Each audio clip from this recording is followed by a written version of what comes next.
Sveikučiai, šiandien kepam vaivorykštinių upėtakį su skaniom bulvėm. Na, iš esmės tai yra riebesnis lašišos giminaitis ir man netgi dažniausiai yra skaniau negu lašiša. Tiesiog dedu druskos, česnakų granuliuotų, pipirų ir dar po to komercinio prieskonių mišinio, kuris turi savyje truputį aštrumo ir saldumo. Tai svarbu, kad tas mišinys nepatektų ant odelės, kadangi kepsim ant odos, tai gali prisvilti. Na ir padedu pasimarinuoti, kol kaista kamadas. Žuvį kepsiu ant plokštumų ir kadangi dar noriu pasikepti bulvių, tai naudosiu ketaus groteles. Šį kartą įdomumo dėliai naudosiu dvi skirtingas plokštumas, tai yra ketaus ir muilo akmens. Kuriam kepsninę ir palaukiam, kol uždegtukas sudega ir anglis įsidega. Plokštumas yra masyvios, todėl joms įkaitinti reikia daug energijos. Tai kai tik tai kamadas įsidega, iškart dedu viską į vidų, dedu ketaus groteles, ant kurių kepsim bulves, jos atliks taip pat dar ir kitą funkciją, tai yra nuims dalį kaitros nuo ketaus paviršiaus, nes ketaus paviršius įkaista greičiau negu muilo akmuo. Tai tokiu atveju pavyks išlaikyti vienodesnę temperatūrą ir kartu turėsim skanių bulvių.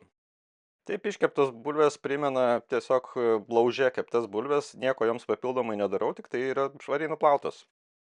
Dar atkreipiu dėmesį, kad muilo akmenį dedu ant grotelių, nes taip sumažėja tikimybė, kad jisai gali suskilti.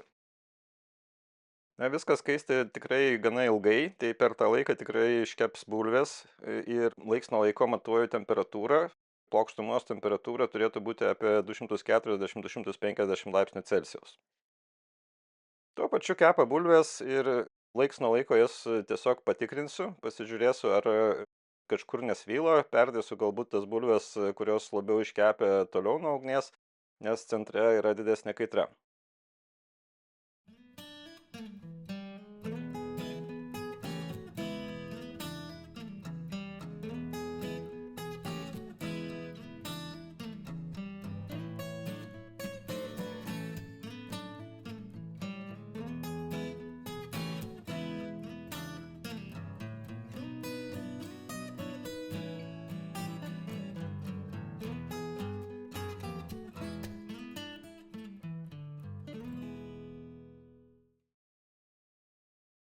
Na, kol iškepė bulvės, tai viskas tolygiai įkaito, plokštumos temperatūra pasiekė 250 laipsnių. Paskutinį kartą pamatuoju ir patepu viską saulėgrąžų aliejum. Tai nerekomenduočiau naudoti alyvuogių aliejaus, nes jos vilimo temperatūra yra žemesnė. Kad odelė būtų traški, tai pirmiausia kepam ant odos. Galima pridėti daugiau aliejaus, tam, kad būtų geresnis kontaktas.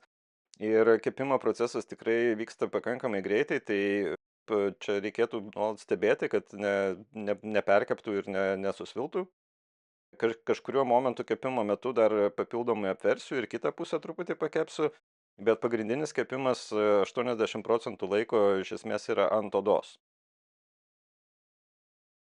Kepsninę galima ir pridaryti, bet tikrai niekur neverta atsitraukti, tai tiesiog laiks nuo laiko reikėtų patikrinti, kaip kepa.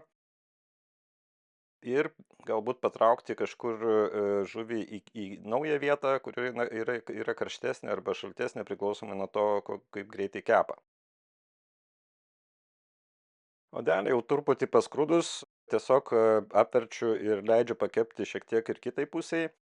Tai, kaip minėjau, pagrindinis kepimas vis tiek yra ant odos, tai dar kartą paskutinį apversiu ir pakepsiu ant odos prieš pat pabaigą.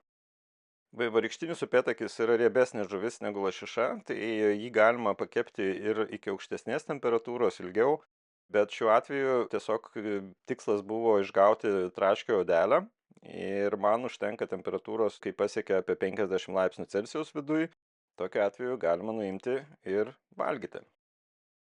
Nekartą kepiau žuvį ant plokštumos ir vienos ir kitos, bet niekada nekepiau tuo pačiu metu, tai buvo įdomu pabandyti. Tai galiu pasakyti, kad didelio skirtumo tikrai nėra. Akmuo, aišku, turi daugiau masės, bet jį reikia ilgiau įkaitinti.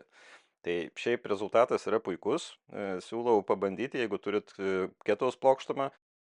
Dar ko šį kartą nedariau, tai nedėjau medienos pagaliukų, bet galima dar kartu ir truputį parūkinti. Tikrai vertas dėmesio būdas. Na ką, skanaus ir iki kito karto.